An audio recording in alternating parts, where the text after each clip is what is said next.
என்னுடைய வணக்கம்.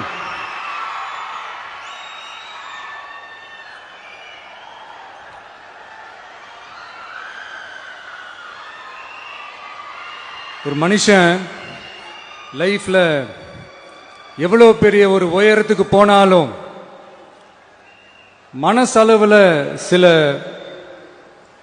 வலிகள், காயங்கள் அதை மறக்க முடியாது இல்லையா? எல்லார் லைஃப்லையும் அப்படிதான், நமக்கும் அப்படிதான். நிறைய வலிகள், காயங்கள் எல்லாத்தையும் தாண்டி தான் வந்திருக்கிறோம். ஆனா எல்லாத்தையும் விட ரொம்ப ஜாஸ்தியான அந்த வலியும் அந்த காயமும் எனக்கு அந்த கரூர் சம்பவம் தான்.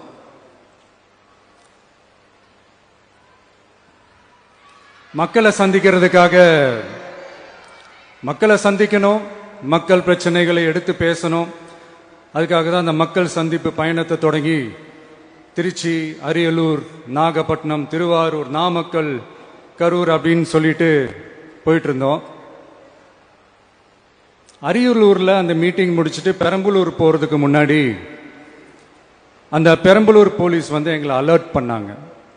சரிங்க, கூட்டம் கொஞ்சம் ஜாஸ்தியா இருக்கு, லேட் ஆயிடுச்சு, வராதீங்க அப்படின்ட்டு. So we had no choice. Police சொன்னால் நம்ம அதை ஒபே பண்ணி தானே ஆகணும். அதே நேரத்தில் பெரம்பலூர் மக்களோட அந்த சேஃப்டியும் மைண்டில் எடுத்துக்கிட்டு ஒரு மன வலியோடவே திரும்ப போயிட்டோம். அதுக்கப்புறம் பெரம்பலூர் தொகுதி மக்களுக்கு மன்னிப்பும் கேட்டோம். அதே மாதிரி நாமக்கல் அந்த மீட்டிங் முடிச்சுட்டு கரூர் வரும்போது அந்த கரூர் போலீஸ் எங்களை அலர்ட் பண்ணியிருக்கலாம்ல.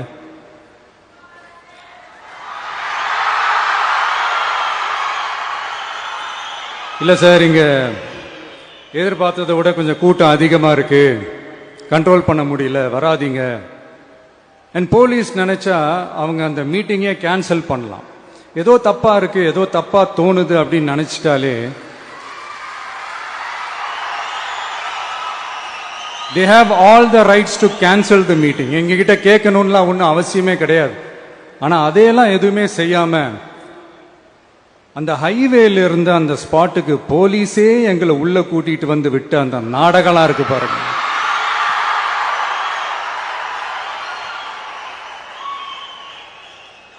நம்பிட்டேங்க, முழுசா நம்பிட்டேன்.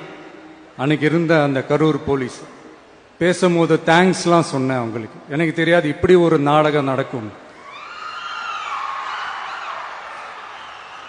இதுக்கெல்லாம் யார் காரணம்? இதெல்லாம் யார் சொல்லி செஞ்சது? இப்படி பண்ணுங்க, அப்படி பண்ணுங்க, சப்போஸ் அப்படி நடந்தா இப்படி பண்ணுங்க, சப்போஸ் இப்படி நடந்தா இந்த மாதிரி இன்ஸ்ட்ரக்ஷன்ஸ் எல்லாம் கொடுத்து அந்த பிரஷர் போடுறது யாரு?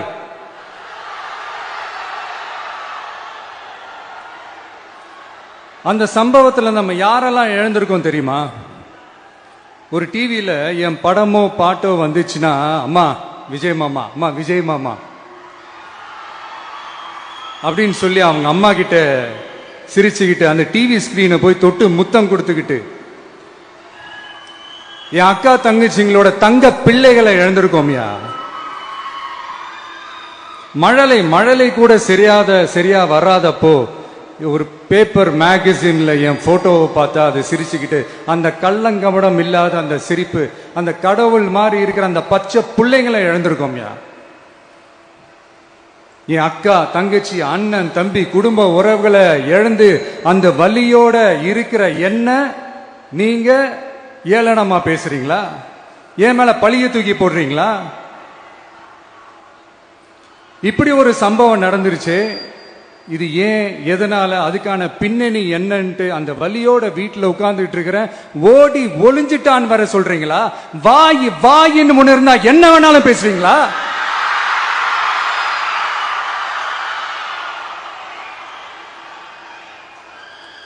மக்களே, நான் உங்களையே கேட்கிறேன். அன்னைக்கு அத்தனை கிரௌட் இருந்துச்சு, அந்த கிரௌடுக்கு தகுந்த மாதிரி போலீஸ் பாதுகாப்பு கொடுத்தாங்களா?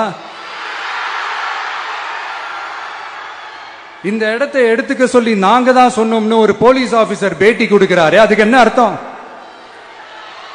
இவ்வளோ வலி, இவ்வளோ காயங்கள் கொடுத்துட்டு பழிய தூக்கி நம்ம மேல போட்டுட்டு அதுல ஒரு அரசியல் ஆதாயம் தேடுறீங்களேயா?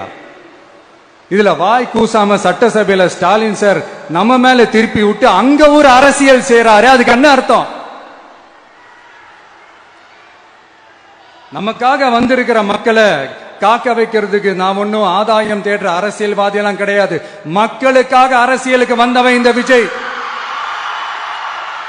எனக்காக எல்லாமும் கொடுத்த என் மக்களுக்காக எல்லாத்தையும் விட்டுட்டு மக்களுக்காக மட்டுமே அரசியலுக்கு வந்தவன் இந்த விஜய்.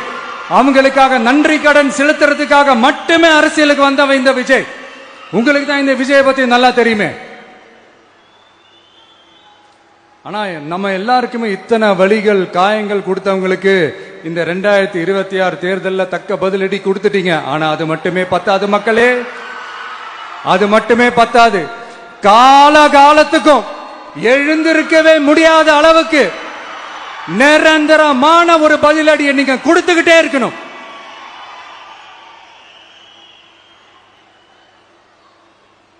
இப்படிலாம் பண்ணா நான் மக்களை விட்டு ஓடிடுவேன் நினைப்பா?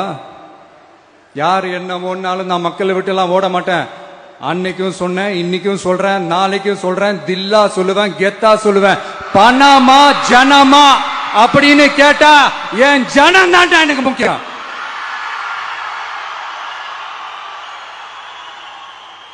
மக்களே, உங்களை விட எனக்கு இந்த காசு பணம் முக்கியமா என்ன? இவ்வளவு குறைகள் நம்ம மேல சொல்றாங்களே, இப்ப நான் சொன்ன மாதிரி அவங்களால ஓப்பனா சொல்ல முடியுமா? அந்த தில்லு இருக்கா, திராணி இருக்கா? ஒரு கிடையாது.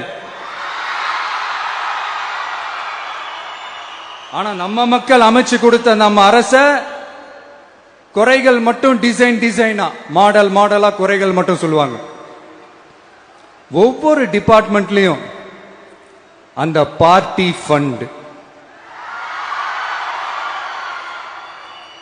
அந்த கட்சி நிதின்ற பேர்ல அடிக்கிற கொள்ளையெல்லாம் இந்த தீய சக்தியா இருக்கட்டும், தீந்து போன சக்தியா இருக்கட்டும், ரெண்டு பேரும் மாறி மாறி இதே தான் செஞ்சிட்டு இருக்கிறாங்க.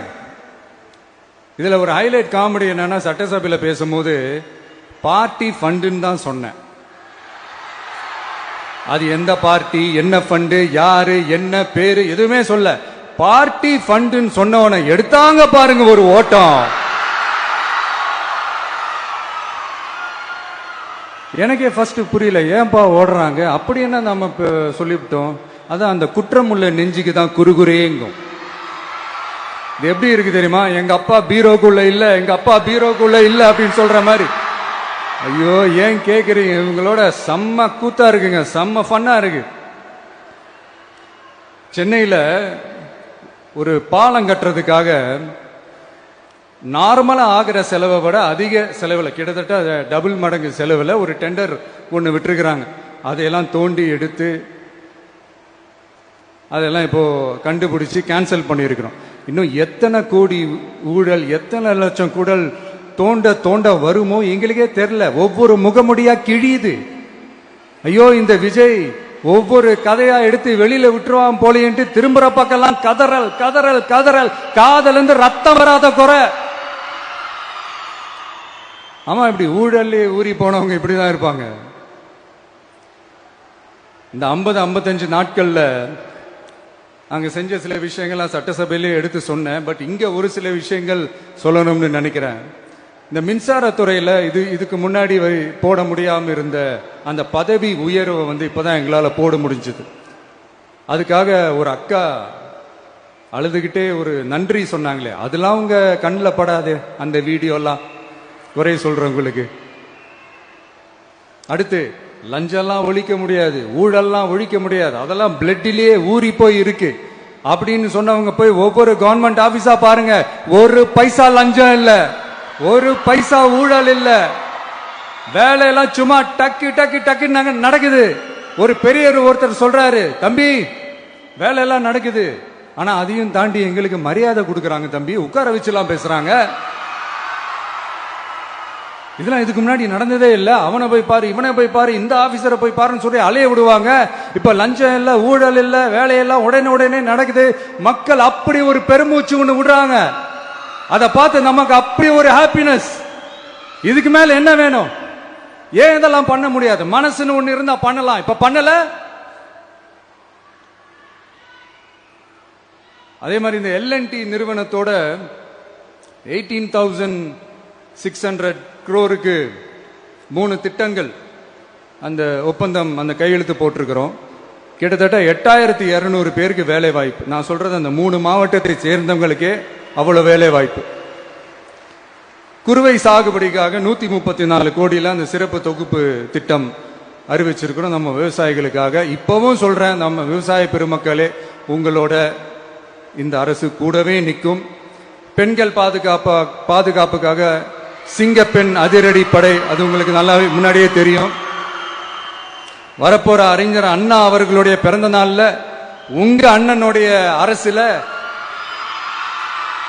தாய் மாமன் தங்க மோதிர திட்டம் அறிவிக்கப்படும். இதெல்லாம் கேட்டாங்களே, வாக்குறுதி கொடுத்தீங்களே, என்னாச்சு என்னாச்சுன்னு. இந்த தீய சக்தி மாதிரி ரீல் தாய் மாமன்லாம் கிடையாது, ரியல் தாய் மாமன். எப்படி ரியல் தாய் மாமன்.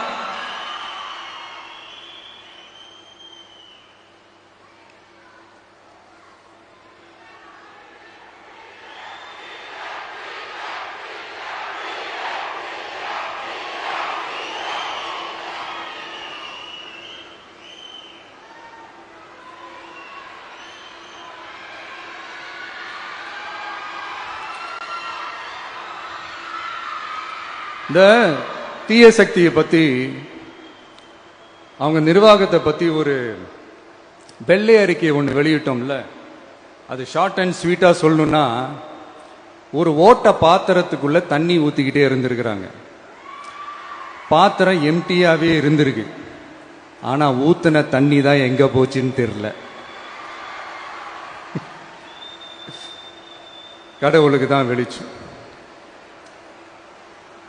அது மாதிரி இப்போ நம்ம சொன்னதெல்லாம் சும்மா ஒரு சாம்பிள் தான்.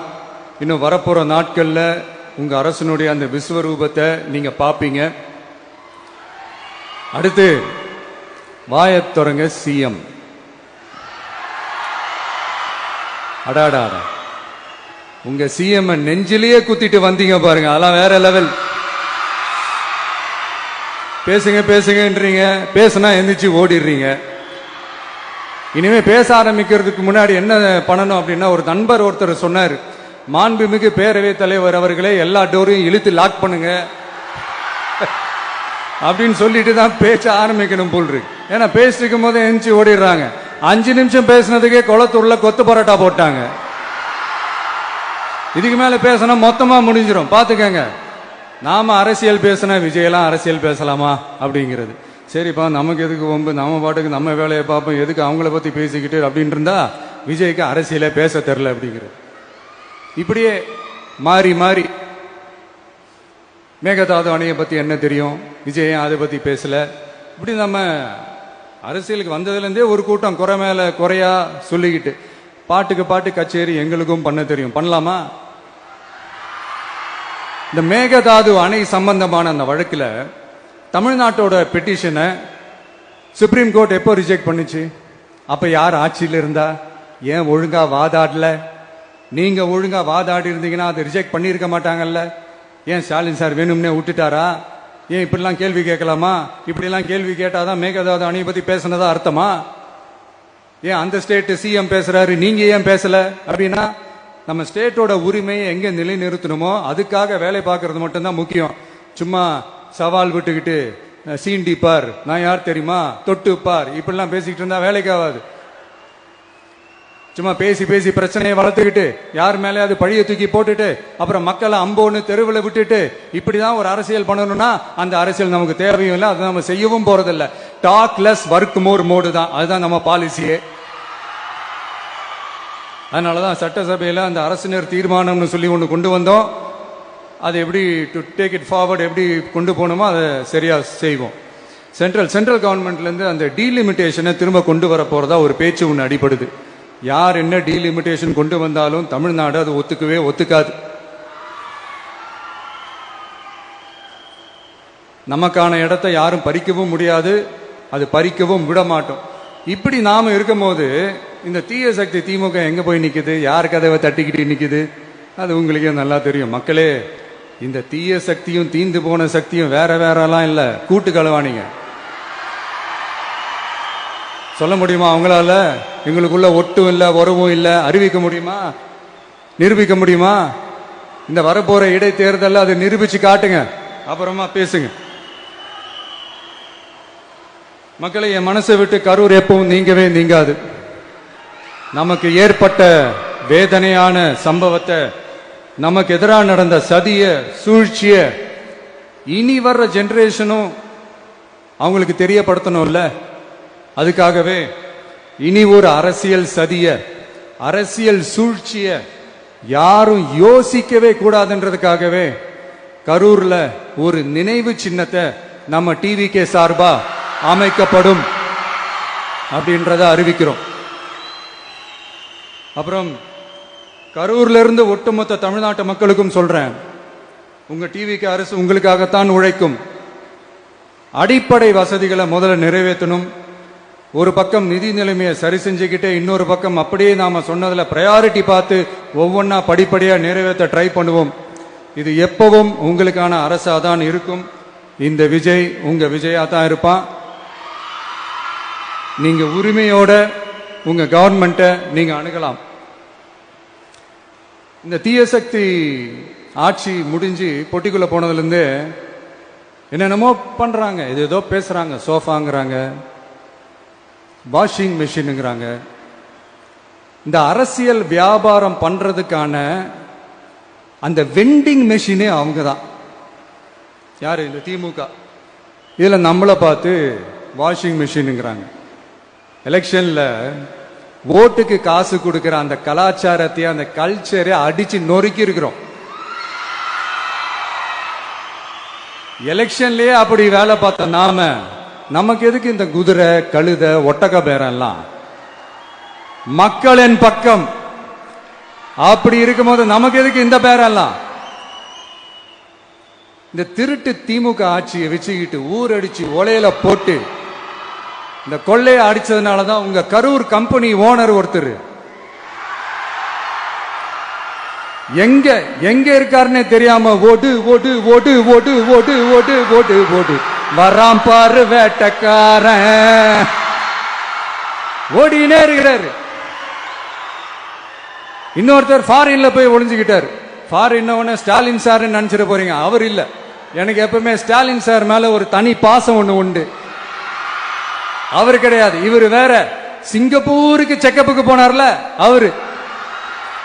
இன்னும் தோண்ட தோண்ட எத்தனை பேர் மாட்ட போறாங்களோ தெரியல. உங்ககிட்ட யாராவது லஞ்சம் ஏதாவது கேட்டாங்கன்னா கொடுக்க முடியாது சொல்லுங்க, நான் இருக்கேன் உங்களோட.